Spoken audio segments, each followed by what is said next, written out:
Donora. Cities at the heart of air pollution, climate, and health. We are very happy to have you with us.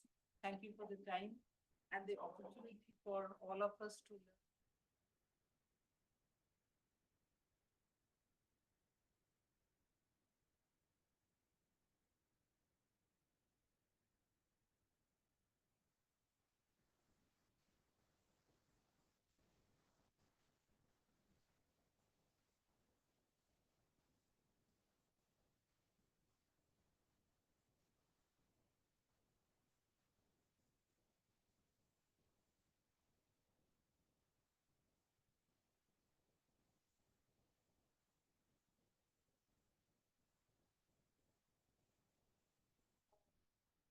Welcome to NIUA.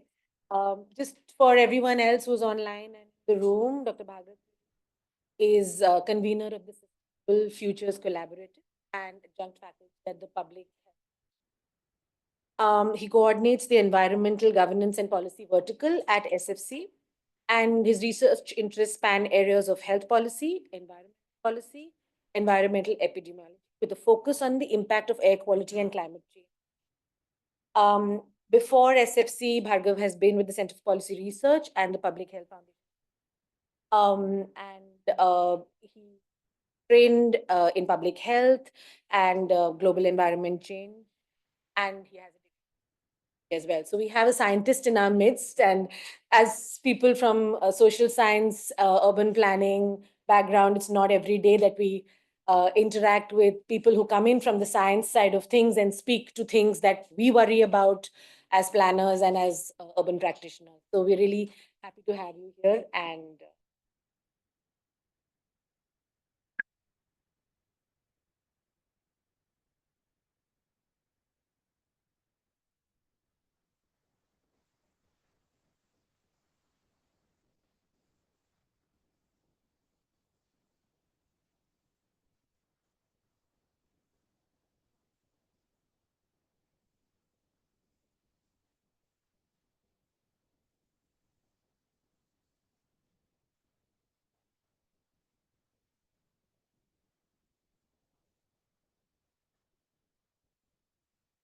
Arts as resident.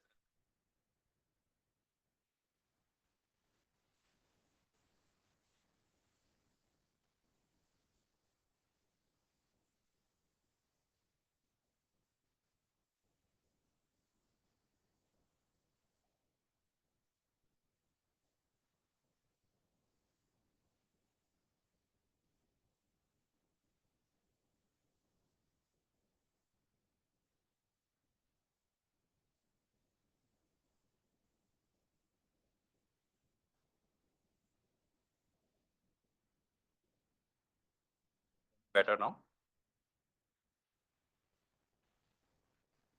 Okay, great. So I'll walk a little bit through the history of air pollution through the lens of cities. What our situation is specifically in the National Capital Region, but I'll touch a little bit on how this affects other cities around the country as well. Why the case of India is particularly unique when it comes to air pollution, and examine a little bit about heat as a sort of new frontier around not just climate and environmental policy, but also urban policy. And we'll leave a little bit of time for questions. So one thing we know for sure is that air pollution has been a known quantity for centuries at this point. Aristotle, famous ancient Greek, has written about the need to keep sources of smoke outside of cities back in the times before Christ. In Athenian politics, England passed the first ever law on regulating pollution back in 1273 called the Smoke Abatement Act, prohibiting the use of coal within cities or especially within homes.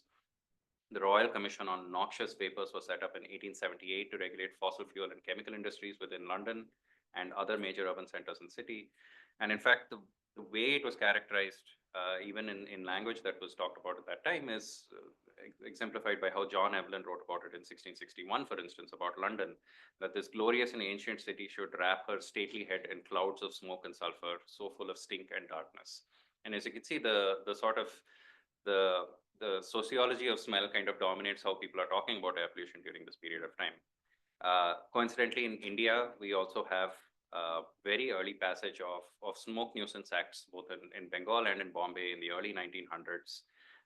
And in fact, some of the earliest record keeping around air pollution owes itself to these acts being passed and local meteorological departments recording measures of pollution as means of visibility within these cities. And in fact, some of these records are still available with our historical archives, both in Delhi and in Mumbai.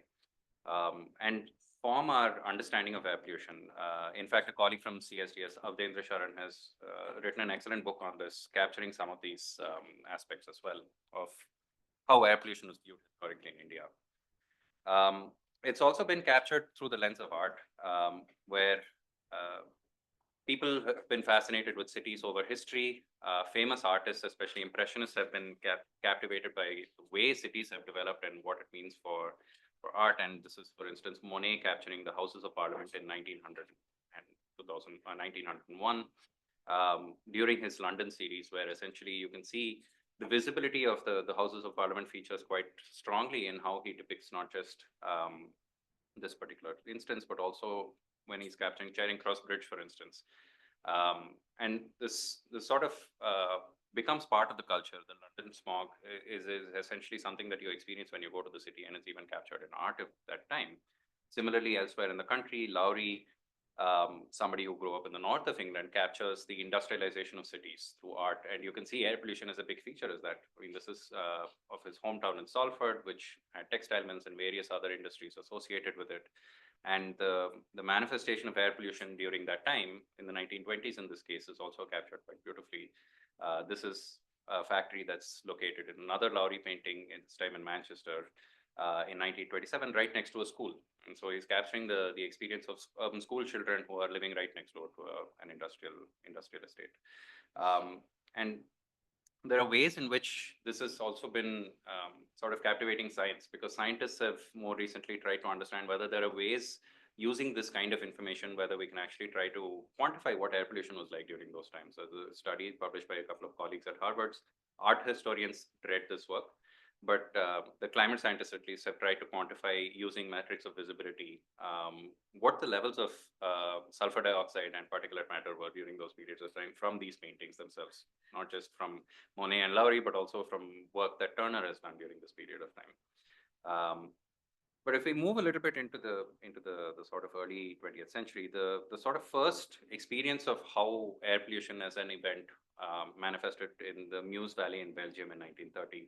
This is near the city of Liège, where the way that it was categorized was that a layer of smog came and settled right on top of this region, resulting in the death of dozens of people, as captured in the transactions of the Faraday Society in 1936, where a professor at the University of Liège documented that there were a few dozen deaths, 63 deaths between the 4th and 5th of December, after only a few hours of people being sick because of the smog kind of settling over this region of time. And if we move a little bit further in time, the first sort of major historical event with respect to air pollution that was widely documented and is spoken about in sort of colloquial terms, its features in popular media as well around the world, is the sort of famous smog event that settled on the town of Donora, Pennsylvania, which is about 45 minutes or an hour outside of Pittsburgh. Donora was well known as an industrial town at that time, a growing city with about 150,000 people, dominated by sort of industries related to steel and iron. And the hypothesis at that time was that Donora's particular issue of meteorology, which is something that we also share in common, worsened pollution that was being emitted from these wire steel mills during that particular winter, causing a few hundred deaths in a town of a few 100,000, which is a significant number during that period. Move forward another few years. By this time, we are sort of developing an understanding of how air pollution is affecting cities at the time when we encounter the famous London smog. 1952 was the most severe of these events. This is a picture from 1952, and as you can see, visibility is restricted to basically a few feet. There were wide closures of offices as well as schools and various other industries during this period of time. And what essentially happened was you had this atmospheric inversion, which trapped a layer of pollution very close to the surface of the earth. And during this period, you also have very low temperatures in winter, so people are burning coal and wood at home to keep themselves warm. You have thermal power plants, several of them based within the city, which are adding to the air pollution within the city as well, worsening the conditions within town. In fact, there's a excellent dramatization of this in an episode of The Crown on Netflix. It's the episode is called An Act of God, and that's how Churchill characterizes it at that point in time, failing to recognize that these are all eminently controllable issues, and that the weather is not something that's within the purview of the Prime Minister. But it's an excellent watch if you want to learn a little bit more about how this manifested in everyday life. Now, we've already talked a little bit about what caused these, but London was home to several coal power plants, exhaust from locomotives. So there was steam powered trains that were ferrying people in and out of London, and diesel buses that were contributing to this air pollution. Huge amounts of air pollution were released during this period of time that really did not disperse from over the sort of immediate atmosphere of the city, resulting in this sort of smog that was formed there. The quantification of impacts as a result of this were quite substantial. And I think the first ever study that was sort of done to quantify the impact of this was in 1990, where the authors estimated something between 10 and 12,000 people died in the 5-6 day period that the London smog was present in that period of time. Further studies have actually upped that estimates a little further, closer to 18 to 20,000 people likely have died during that particular period. And the interesting thing is the cultural capture of this kind of event actually spawned an entire field of epidemiology. So environmental epidemiology is sort of built on this idea of let's try and quantify what the health impacts were of some of these events. And these early studies essentially spawned a series of new work that actually tried to quantify the health impacts of air pollution around the rest of the world, especially around cities. Now, every major city continued over this sort of the 20th century to deal with its own problem of air pollution. We're all well known, of course, is the problem that Los Angeles had. Los Angeles had slightly different issues with respect to what was causing its air pollution. It wasn't thermal power plants, nor was it coal that was being burned within homes, but primarily transport-related emissions within these cities. And the main pollutant of interest was also slightly different. In Los Angeles, it was a lot more of ozone that was causing the harm, not particulate matter, which is something that's a byproduct of combustion of solid fuels. Now, Los Angeles, of course, became notorious for its smog globally. You had vehicular emissions that were primarily causing this problem. But the experience of Los Angeles' air pollution eventually led to a whole suite of regulation as well. So again, you have this situation of major urban centers precipitating changes in national policy as a result of it. So you had the precursor to what became the California Air Resources Board that was established in the 1960s. California essentially set, how many mics are on maybe?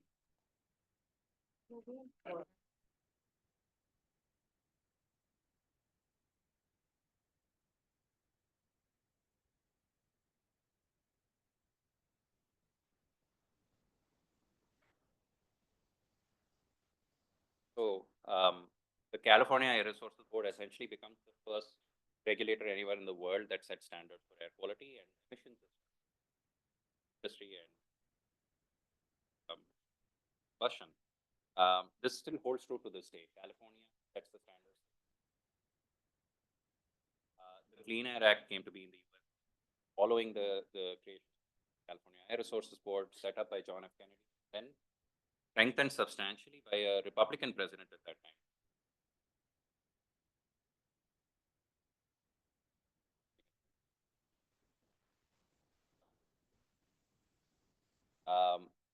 You had other technological inventions, of course, that came to the picture, but several new sort of innovations happened during this period. You had fuel standards, you had phase out of leaded fuel, catalytic converters. Now, more recently, you've had other cities which are sort of developing world, which have also experienced these issues. Has had severe air pollution problems during the 90s. It also sits within a depression around several tall mountain ranges, and as a result has similar geographical issues. Delhi deals with air pollution. Mexico City is time. Beijing in the 2010s air pollution as bad as what we experienced in places, but a series of quite strong regulatory action, shutting down thermal power plants within 100 kilometers, essentially banning registration vehicles, phasing out old vehicles that were investing heavily in public transportation, uh, impacting the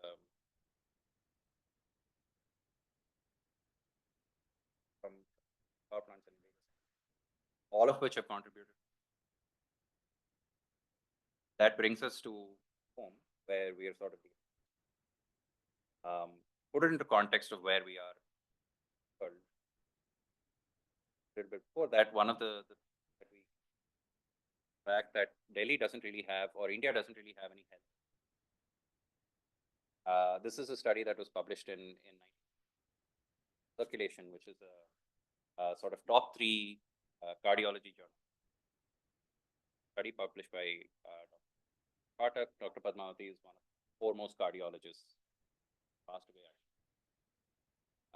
And one of the studies that were published was a case series, but essentially trying why people living in rural and semi-rural areas in poorly maintained dealing with pulmonary heart condition. And one of the hypotheses that was put forward was the fact that the houses were virtually filled with.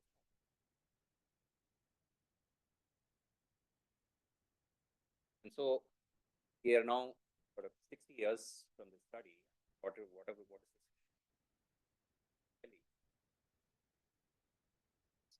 Old standard of the world.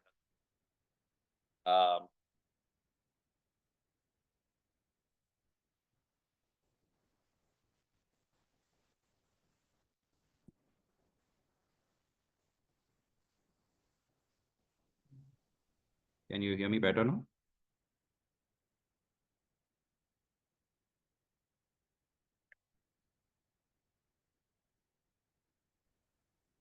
Yeah. Okay. Yeah.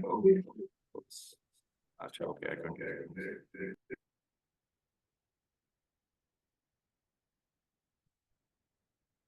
Fine, I'll just use this. So, where we are across the world in terms of annual average PM 2.5 exposure, which is a metric that we use to understand the levels of air pollution around the country and specifically in cities.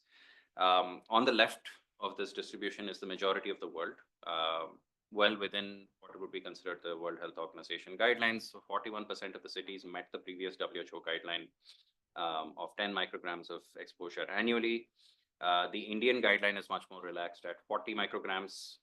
Vast majority of the world would meet that guideline.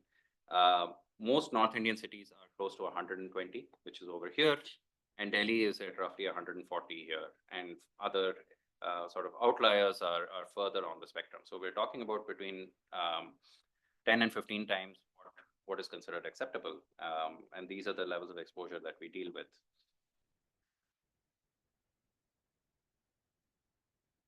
Now, what do we know about the health effects, both from global as well as local evidence? We know from evidence that has been published over the last 30, 40 years around the world that essentially air pollution affects every part of your body. It affects you at every stage of life, from pre-birth. So essentially during pregnancy, exposure of the mother to air pollution during pregnancy can harm the fetus. All the way to later in life, lifelong exposures to air pollution can cause neurodegenerative diseases, can cause cancers and various other health conditions. Air pollution can affect you in many different ways. There are many pathophysiologies by which air pollution affects you. So it can affect your lungs, it can affect your circulatory system, it can affect your neurological system. It can also be fatal for those with pre-existing health conditions. So if you already have, say, hypertension, or if you're dealing with a respiratory condition like asthma, exposing yourself to high levels of air pollution could potentially kill you or make your condition substantially worse.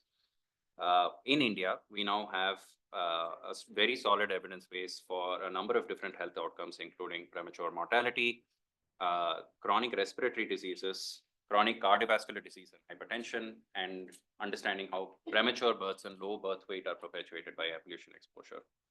This is just to state that the constant pushback we have from regulators is that we don't have enough indigenous evidence. And this is to say that over the last 10, 15 years, the evidence base has grown quite substantially, and some of the world's best work on this is being done in India. What this means in terms of the health impacts is that we are witnessing somewhere between 1.5 and 2 million deaths every year because of air pollution exposure. Air pollution is if you look at deaths around the country, is the number one risk factor ahead of even high blood pressure and poor diets and various other health conditions that you would consider much more important. Air pollution contributes to more death and disease than HIV, AIDS, malaria, tuberculosis, and every other infectious disease combined. And so this is the level of impact that we're sort of experiencing because of this challenge. And just to sort of quantify what this looks like from cities, it's not just exposure over a long period of time that can contribute to air pollution related health insults. It's also exposure over a short period of time. So if you have a short period of exposure and you're already ill, or if you have a pre-existing condition, the impact of being exposed to air pollution can substantially worsen it. So we published a study last year where we looked at short-term exposure to air pollution. So just the same day and previous day exposure to air pollution and how it affects mortality, daily numbers of deaths across 10 cities in India. And so what we found was that every 10 microgram increase in air pollution exposure was associated with a 1.4% increase in deaths across these cities. There's, of course, a wide variation in how these patterns occur across different cities. But what we also learned from this experience was that cities were where a lot of this was being concentrated. The second aspect that we tried to understand was to build a causal relationship between these two, because one of the things that we keep talking about all the time is that these are just associations. There's no causality in this relationship between air pollution and deaths. And so when we used an instrumental variable approach to try and quantify just the effect of locally generated air pollution within cities, we saw that effectively the effect estimates for this relationship more than doubled. So the estimate for just the effect of cities locally generated air pollution was about 3.5% for every 10 microgram increment. So cities and the air pollution that you generate locally within your own boundaries here are far more salient than what is just coming in from outside. We talk about this especially with relation to seasonal sources, where we can talk as much as we like about crop residue burning or brick kilns that are based outside the city, or perhaps just industries even. But the reality is a lot of these sources that we're breathing in are much more proximate to where we live, where we work, how we commute than any of these sources that we will ever breathe. In fact, if you look at data on what sources people are most exposed to, it isn't crop residue burning, it isn't industrial emissions, it's in fact transport emissions or cooking emissions, because those are the ones that you are most exposed to on a day-to-day basis. What we also found from this was that deaths from air pollution are happening at much lower levels than we had anticipated originally. So what we see here is that as we reduce the threshold within our model to lower and lower levels of air pollution, the effect estimates were going up. And so what we learned from this experience essentially is that a lot of the mortality from air pollution is concentrated at low to moderate levels of exposure. So between, say, 25 and 100 micrograms is where the majority of mortality is happening, because those who are more susceptible to air pollution are dying at lower levels of air pollution. And those that are surviving are having other kinds of health impacts, but are not dying because of air pollution at the same levels. And so what we're doing here with respect to managing Delhi's air pollution by bringing it down from, say, 350 to 300 has lower marginal benefit than if you go and, say, in a Bangalore or a Chennai, reduce air pollution levels from 100 to a 50. It has substantially more benefit there than it does here. And it also raises the question of why are we just focusing on the Indo-Gangetic Plain? Why aren't we doing this across every city around the country with the same gusto? Now, the policy response to this has been sort of across three loosely connected generations, let's say. So the first generation of action around air pollution was primarily driven by public interest litigations in the Supreme Court. The famous MC Mehta case that was filed in 1985 that continues to this date, even though he's no longer personally associated with this case, led to the transition of buses and other public transport within Delhi from diesel to CNG in the early 2000s. It led to the relocation of hundreds of brick kilns from within the boundaries of the National Capital Territories to Haryana, Uttar Pradesh, and Rajasthan. It also shut down several industries and thermal power plants that was based within the cities. So over the last 15 years, we've had the closure of the Rajghat, Ritla, and Badarpur thermal power plants within these cities. 4,700 illegal industries have been asked to shut down during this time. The second generation was more focused on sort of specific sectoral actions. So the first was the ban of certain polluting fuels within the NCR region. solid fuels like pet coke, for instance, and coal were being used by micro, small, and medium enterprises. So small businesses that were based around the city have been asked to transition to natural gas. This was the deadline set for December 30th, 2023. It's been extended a couple of times because the viability of small industries to be able to shift to new fuels is not there. The second is sort of leapfrogging in sort of emissions norms for vehicles from BS4 to BS6, so cleaner fuels, stronger emission standards. And the last is, of course, substantial expansion in electric vehicles, both in terms of public transport through the bus fleet, but also subsidies for personal electric vehicles, so 2 and 4-wheelers. And the most recent, of course, has been this city-centric approach to air quality, which is focused through the lens of the National Clean Air Program and the 15th Finance Commission. City action plans have been developed across 131 cities in the country, which are deemed to be not attaining our national air quality standards. And this number is actually a little dated. It's about 8,800 crores have been committed to cities to improve their air quality through various actions. This has also led to a substantial increase in our understanding of monitoring across the country, as more and more continuous air quality monitors have been installed. We've had the creation of new regulators, the Commission on Air Quality Management, which is tasked specifically with managing air quality in this area. But what we've also seen is that you've had sort of silver bullets that have come and gone through this period. The Graded Response Action Plan means that essentially we are only focusing on the extremes of air pollution. We're not necessarily focused on actions throughout the year. It only kicks in once you hit certain thresholds of high air pollution. But we've also had silver bullets proposed, like smog towers, which have thankfully had their day and are now gone. But we regularly see sort of spraying of water along roadsides, for instance, or along the central median of roads to try and control road dust resuspension, or crop residue management through the provision of new technologies. And the most recent experiment of this lot is talk of cloud seeding in winter, which you not only need to meet certain meteorological conditions, it comes with its own set of risks. Now, this is just a breakdown of what causes air pollution in Delhi. This is from a paper that was published a couple of years ago, sort of averaging across various studies that have been published in Delhi. And broadly, what we can say is that between vehicular pollution, dust from roads and constructions, and industrial sources and residential cooking, that covers sort of the vast majority of air pollution that we have to deal with on an annual basis. Seasonal sources like open waste burning contribute between 5 and 15%, depending on which time of the year it is.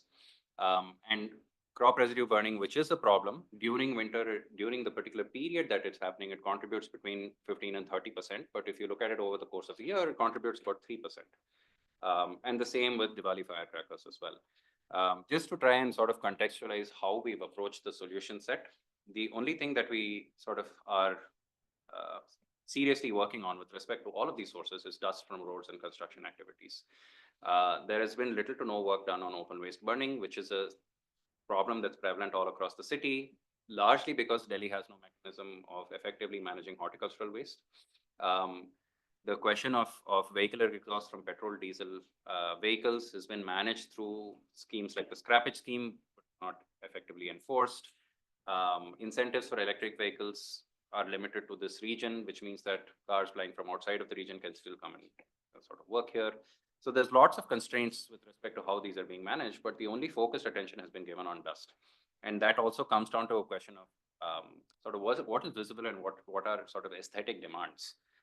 My colleagues actually wrote a recent piece on this, which is quite interesting to dig through, which they go through the history of how Delhi has been trying to combat the issue of not only road dust and vehicular emissions, but also the question of potholes, because potholes are sort of the way poorly managed roads or poorly constructed roads cause greater air pollution, because as heavier vehicles sort of transition onto the scene, we've moved from small Maruti 800s to now like Fortuners and Cretas and all of these things, which are much heavier. Our roads are incapable of dealing with it. We have potholes and roads which are poorly maintained. Much more air pollution comes out as a result. But the aesthetic aspect of it is what we value far more than the air pollution itself. And so this is an interesting piece that I would recommend reading. The second way that we have tried to manage this is by managing the data. And this is from the former head of the air quality lab at the Delhi Pollution Control Committee, now works as an independent consultant, noting that as he was driving through a noted air pollution hotspot in Dwarka, he noticed that there was there was a smog gun, one of those guns which was sort of spraying water, positioned right next to an air quality monitoring station. Essentially trying to reduce the air pollution around the station to show an improvement in air quality, right? And this is not the first of its kind. There have been videos circulating over last winter where many cities have done this because they only have one or two monitors. Most small cities only have one or two monitors. You can effectively manage air pollution in those terms by reducing air pollution around where it's being measured, right? You unfortunately cannot do that in Delhi because Delhi has 40 monitors. But if you go to, say, smaller tier 2 or tier 3 cities, a single monitor, you could place it in a region that is already clean, spray water around the region to reduce dust resuspension, effectively manage your air pollution problem without really addressing it. So the aesthetic is what again matters here, because we want to be seen to be doing something on air pollution, but don't really want to engage in the complex questions for how to solve it. Now, just to sort of round this off, what is it that stands out when it comes to Delhi versus the rest of the cities that we've talked about? One thing that I've mentioned already is the fact that we have a much more complex set of sources to deal with. In London, it was a question of, or in Donora, going all the way back there, the source was a single steel mill. In London, it was coal that was being burned at thermal power plants or within homes. In the US, largely transport-related emissions. Same in Mexico City. In Beijing, it was industry and vehicles again. In Delhi, you saw the list. We're dealing with half a dozen sources that are quite complicated to manage. And this is probably different from many other countries in the world and how they've experienced air pollution before. The plurality of sources makes it much more complex to deal with. The challenge here in Delhi, at least, is of governance as well. You have a tripartite governance structure, which makes it effectively impossible to manage the plurality of these sources. You can pass new sort of regulations on waste management, for instance, as a Delhi government, but a municipality has to deal with it and they may not be under your control. So this conversation has been going on for the last 15 years. The judiciary versus executive when it comes to who takes decisions around this, largely been, I mean, the policy in the city has largely been driven by the judiciary and by public interest litigation. Is it even the domain of a court to drive policy? Should an executive court exist, or should it be something that pushes the executive to take action instead?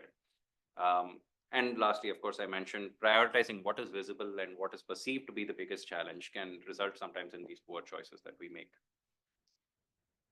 Now, what we can learn from others' experiences is that culture and sort of cultural depictions of some of these things is an antecedent of science and can inspire sort of new approaches to scientific inquiry.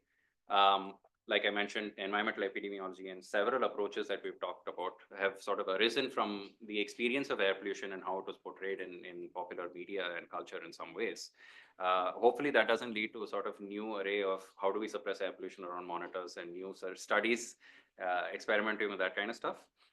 Public pressure and political salience are kind of prerequisites if we're to address this. I mentioned the Ella Casey Debra case here. I would ask you to refer to that in person, but essentially this is a case where a child of 5.5, 6 years old died because of an asthma attack, and it was the first death anywhere in the world to be classified as an air pollution death. And it led to calls for stronger legislation. Science is really fundamental to how we approach these complex policy questions.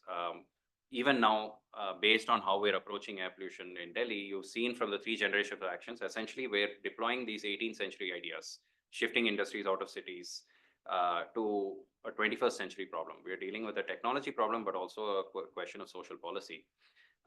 And we also perpetuate these ideas that this has come up in conversations with regulators as well, that Indians are somehow more immune to air pollution because we've lived through it for generations and we personally haven't been impacted by it. That must mean that we are somehow more immune to air pollution than Western folks. And progress has been slow so far, but it doesn't need to take 30 years. We already know what the solutions are from how others have addressed it. We have the technology, we have the know-how. It's a question of whether the accountability frameworks are in place to effectively manage these transitions at this point. Now, I'll touch briefly on the question of heat because this is really the sort of new frontier that we're dealing with on this. Now, rising global temperatures have been driving climate variability and pushing our experience of extreme weather events over the last 2 decades.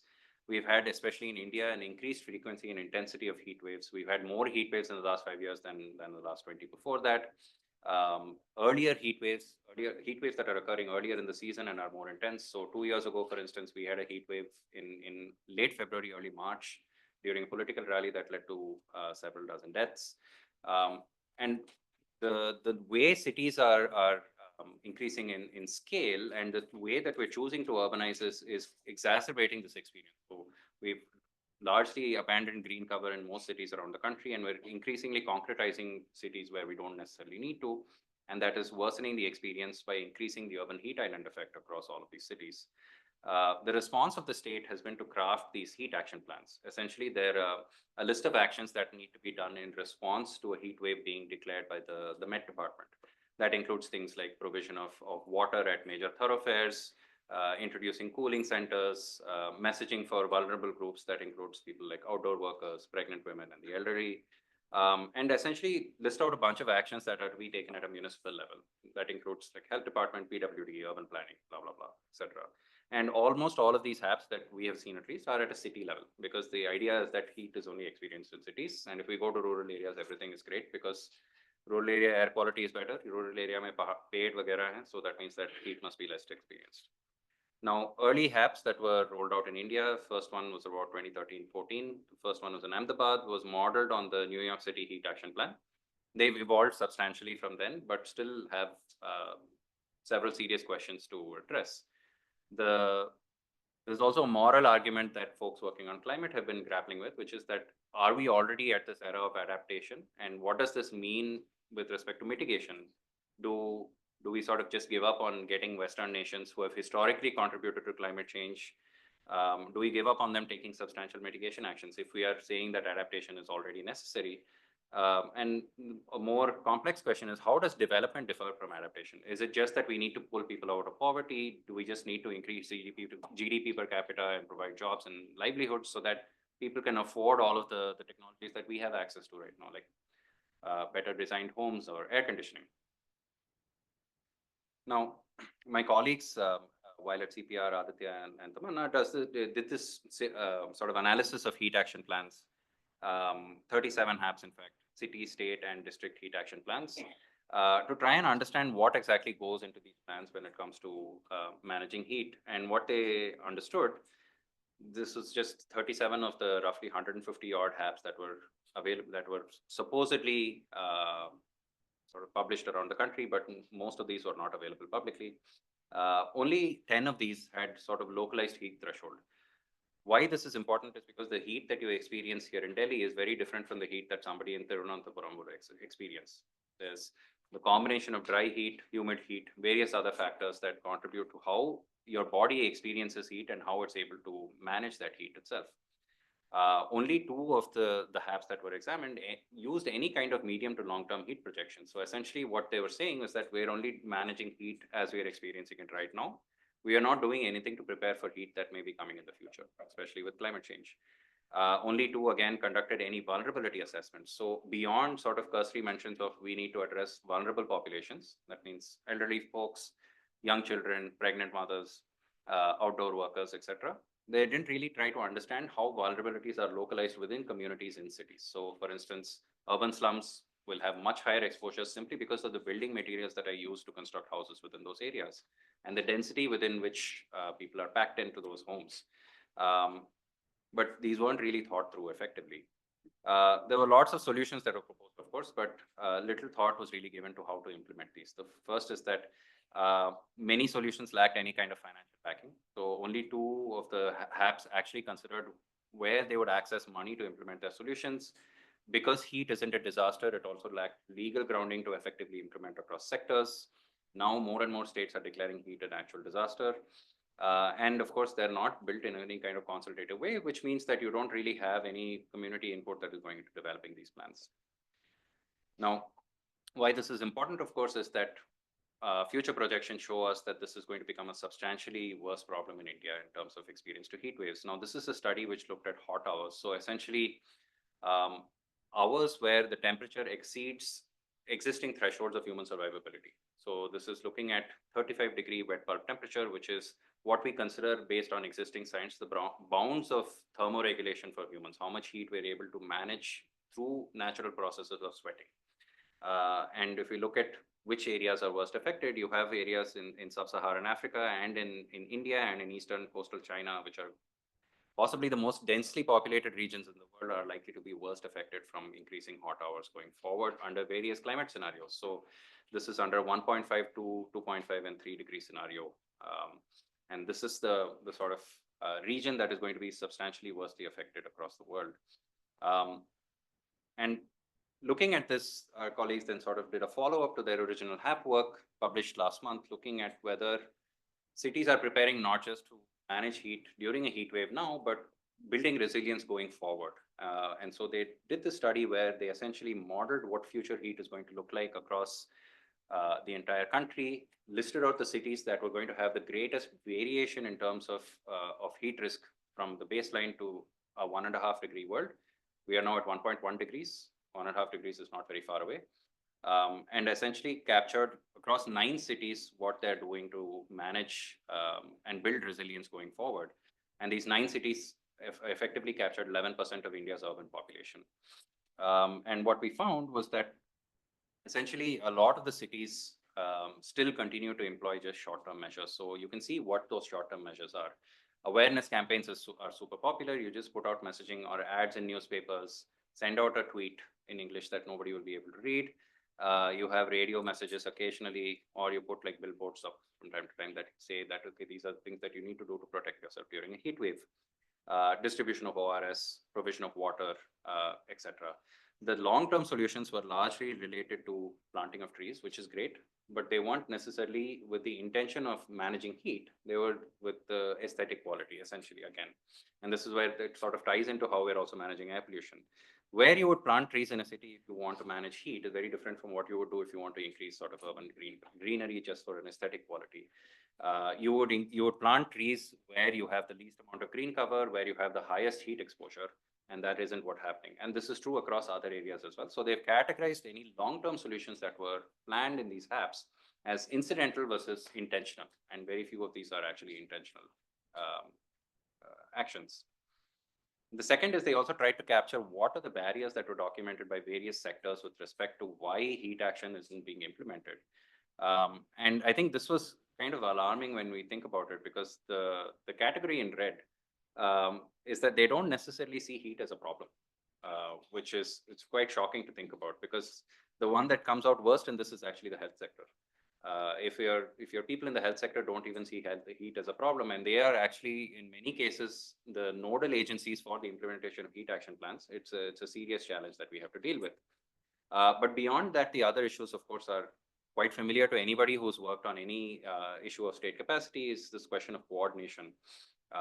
And the lack of any kind of mechanism to hold people accountable with respect to their actions means that you have poor coordination across sectors to implement their respective actions.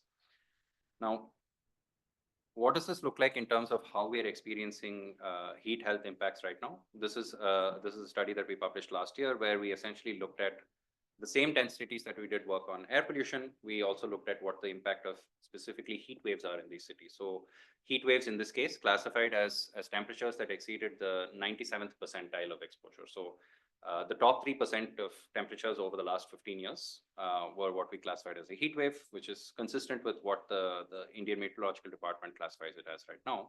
We saw that essentially there are between 1,300 and 3,000 deaths that are occurring, depending on where you set those thresholds for cities every year, just through heat waves that were occurring during these periods across these 10 cities.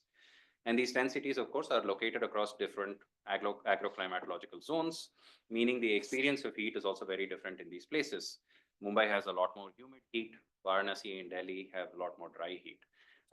But the interesting thing is we also saw a reasonable number of deaths that were occurring because of heat waves in places like Shimla, which is showing that the variance and the rapid increases in temperature that we're experiencing in summer are also causing people to die of heat waves. And last slide is something I wanted to sort of tie these both together, which is a paper that's just come out a couple of months ago, which is looking at the synergistic associations of air pollution and heat. And what we're seeing is that previous work showed us that essentially what we believe to be true, which is that most people are dying during high air pollution levels in winter, was not necessarily consistent. In fact, more people are dying during summer than in winter. And this paper sort of backs up that case by showing that increasing temperature and increasing air pollution are essentially sort of a close to linear relationship. So the more the air pollution is and the higher the temperature is, the more likely it is that you are to die. And so action on air pollution cannot just be restricted to the winter. We have to work on it during summer as well, and during periods of extreme heat to ensure that we don't lose people because of this. With that, I'll close, sort of hand it back to Dr. Precious. Thank you. I think it was an excellent presentation, and you took us through the history and giving the global experience, what is the current situation and what are the solutions. So I will just share one of my experiences in this field. I come from a small town. Now I won't call it a small town, it's an intermediate city, where one of the burning problems is noise pollution and air pollution. And air pollution is because of the population on the low income areas not able to really segregate and process their waste. So what they are doing, they are burning. And while they are burning their waste, it's a lot of toxic fumes which is generated. Our house is very close to a slum. So it happens there on a daily basis. And the fume enters our house and increases the toxic. Right.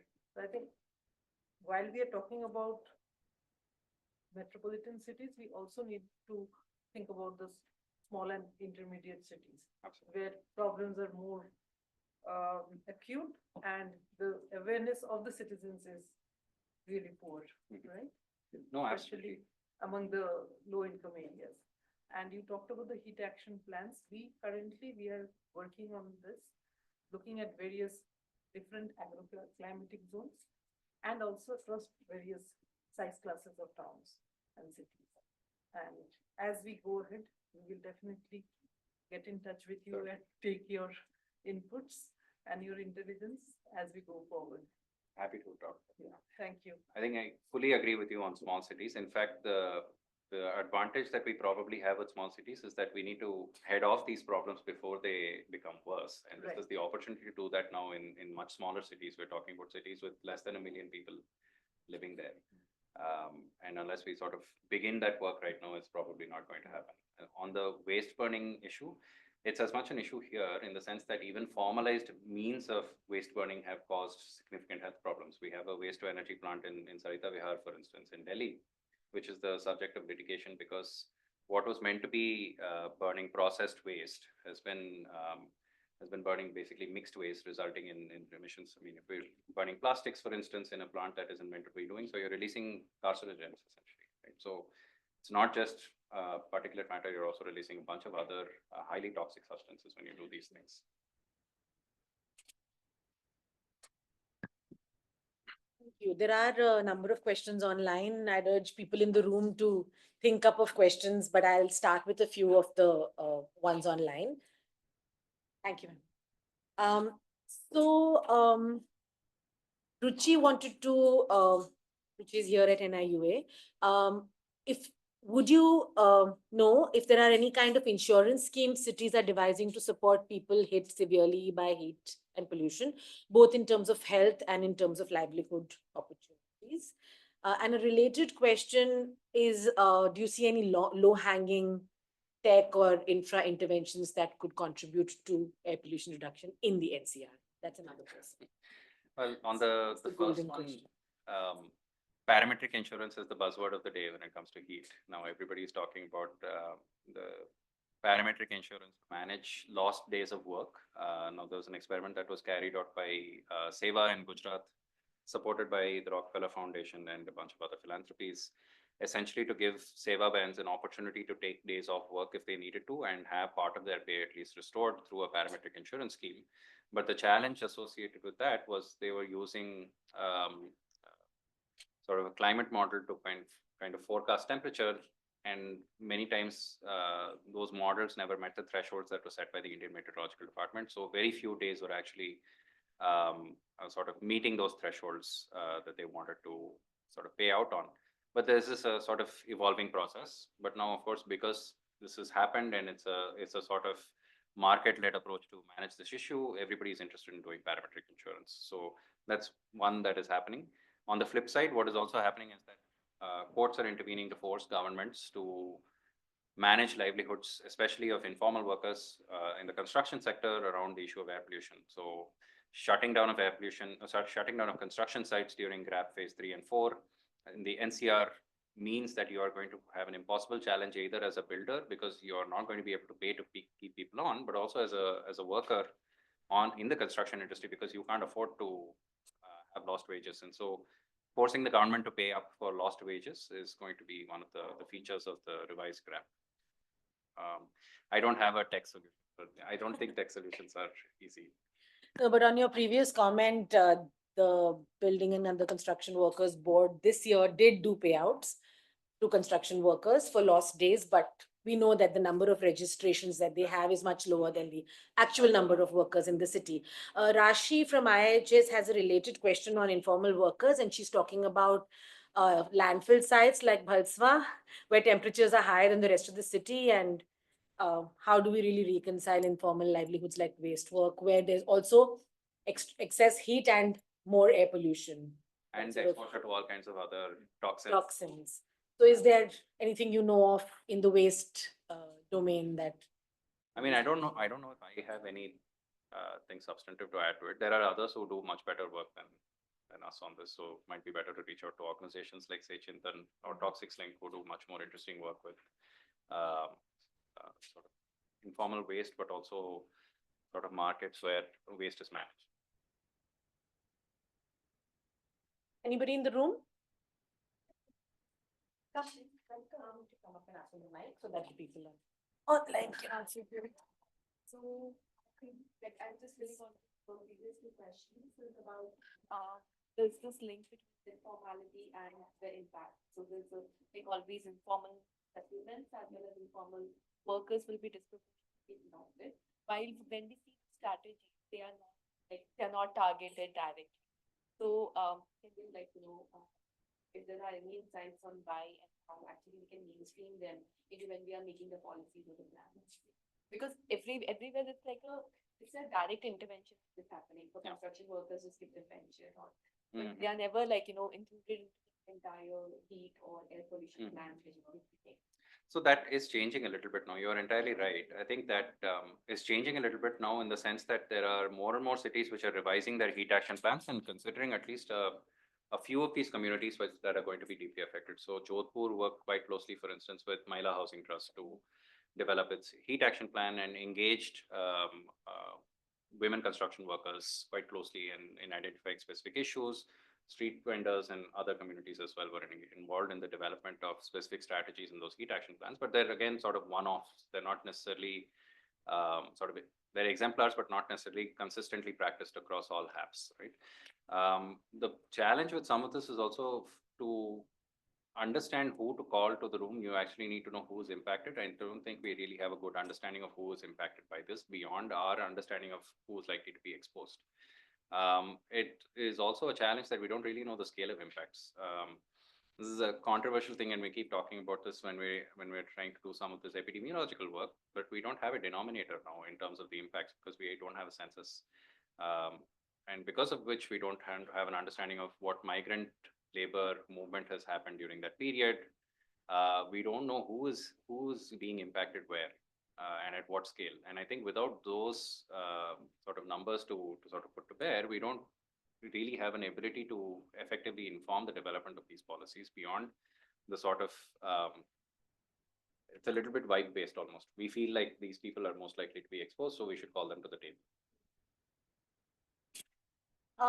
There's an online question from Dipanvita Jena, who's doing a PhD at ISEC and looking at air pollution and urban greening. And the question is, do you think we have urban apathy when it comes to air pollution, and the solutions related are like air purifier, etc., are individualistic in nature? Yes. Asking. And yes.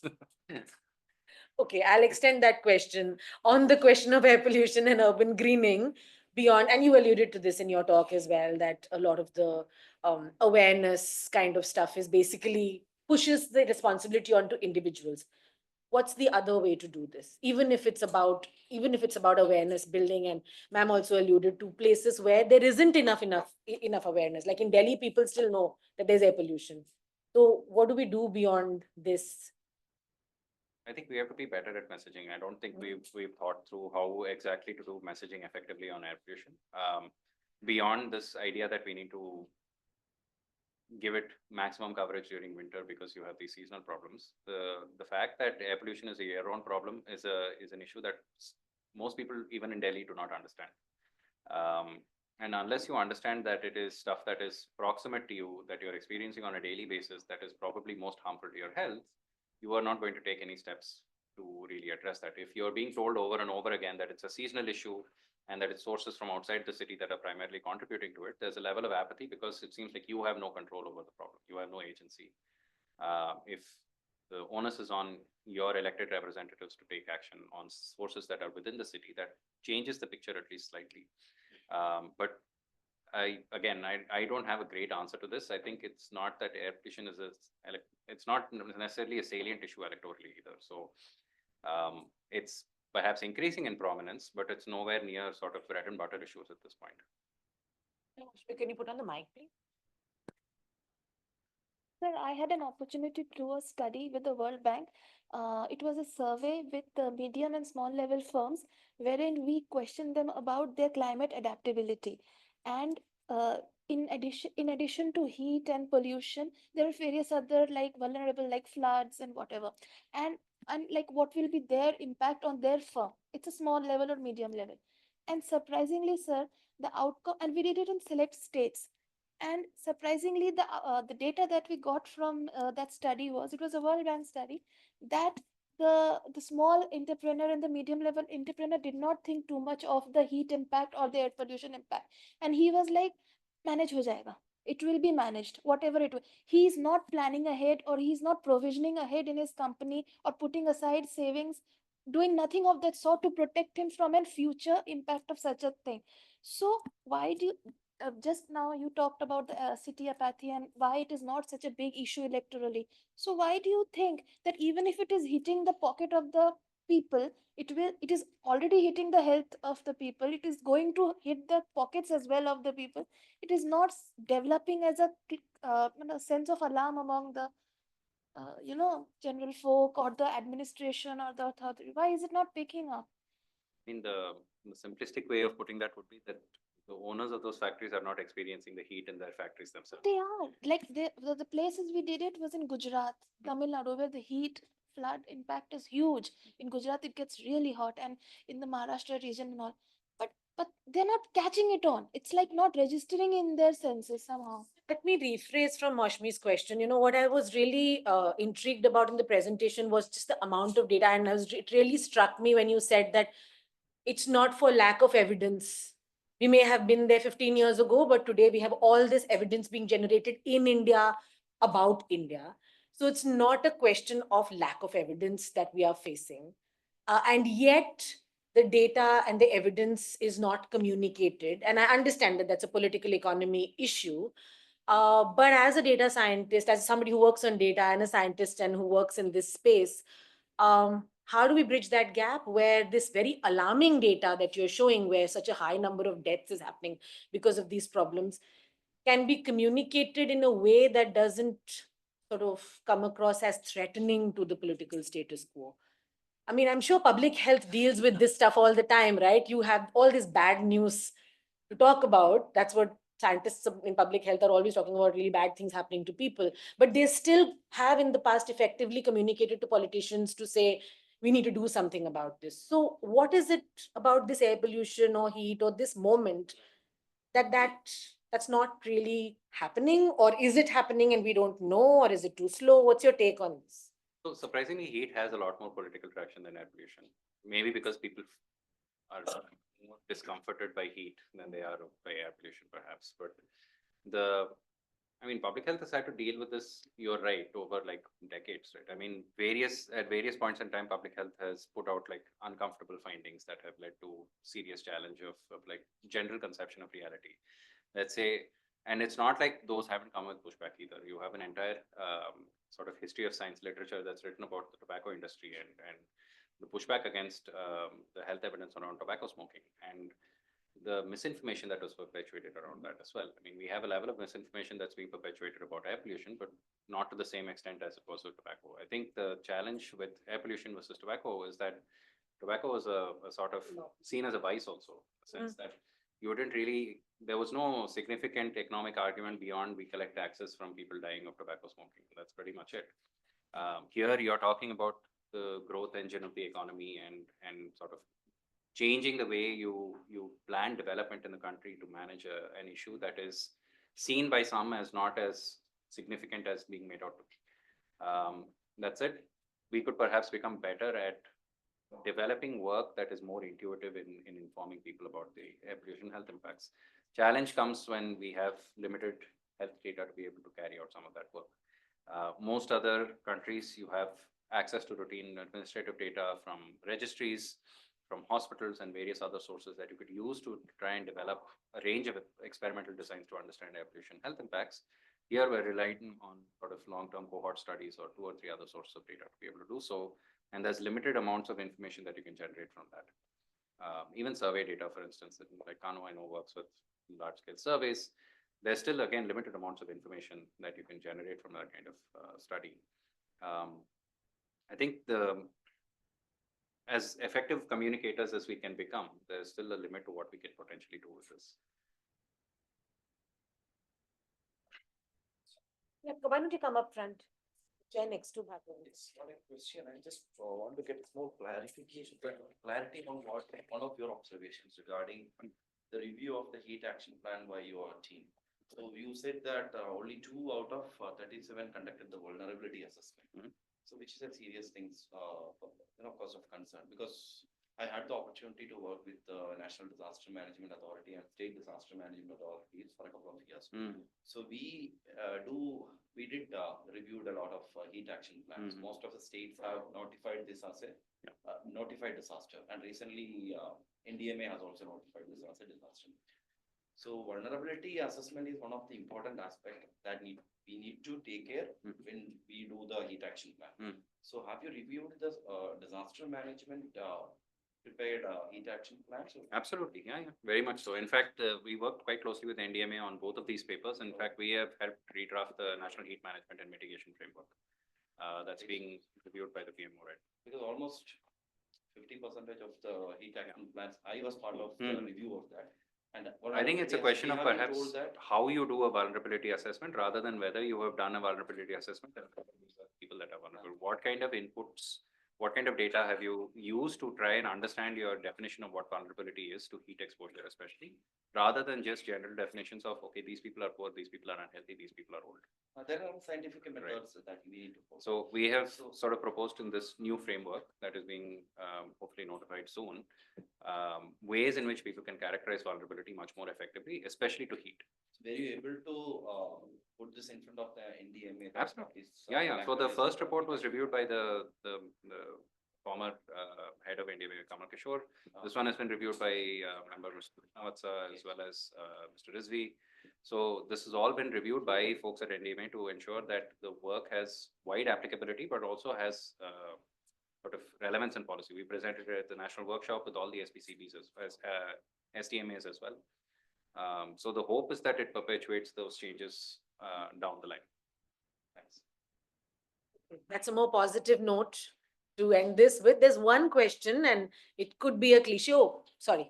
Kanu, you go first because this is a cliche question. So you talked about like in Delhi, you have like 40 monitoring station. So my question is related to that. So this air pollution or heat, how are these like localized?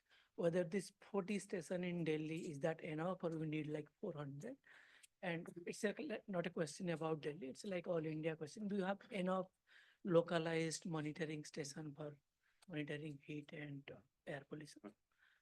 Second question is something little beyond urban, because when you talk about air pollution, I think we put little bit of more focus on urban areas. But is air pollution only a urban problem? There is a like rural problem, but we don't put that much emphasis on rural areas? So on whether we have enough monitoring for air pollution in Delhi, absolutely. And in fact, the current government has proposed adding another 6 monitors. Unfortunately, it looks like those 6 monitors are also almost all going to be in green areas. So they're going to add monitors in IGNU, Delhi Ridge, DTU, and a bunch of other places where basically it's covered by trees and forests and whatnot. With the expectation, I guess, in their terms, is that they want to ensure that there's a plurality of different types of areas that are covered to ensure that the representative air quality number is generated for Delhi. Reality is you're also sort of shifting other stations at the same time, trying to move them into cleaner areas. Across the country, cities are also doing this. With respect, Delhi has plenty of monitoring. I don't think you need any more. Most other cities around the country have fewer than 5 stations. Most cities around in that 131 non-attainment city list have 1 or no monitors. So we are talking about sort of starting from a base of nothing and then growing from there in most of these places. Delhi doesn't need 6 more monitors. With respect to temperature and heat, those are monitored through automatic weather stations, which you have 4 or 5 in most places.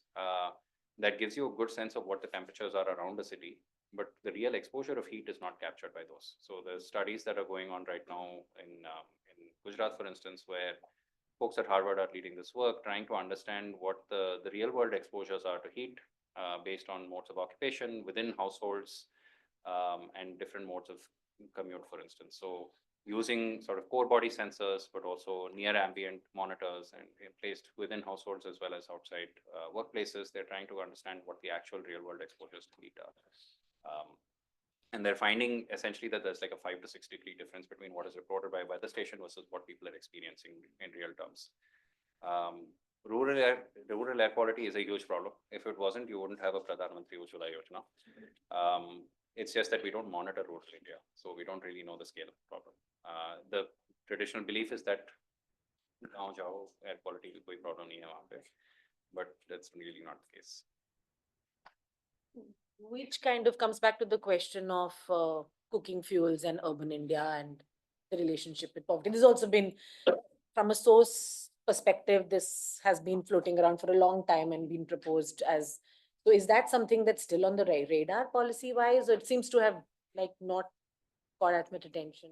It's a foreign exchange problem more than it is a policy problem at this point, because India imports most of its natural gas, and you sort of, with gas prices still going down, but if you're having to import a lot of it, you're sending dollars out of the country, and that becomes a much more. You don't know what to transition these folks to. I mean, there's this hold all sort of strategy that they've taken out, like, okay, let's try everything under the sun: biogas, LPG, sort of electric induction, electric coil, cleaner burning cook stoves, 4-star stoves. Let's try everything and see what works is the solution now.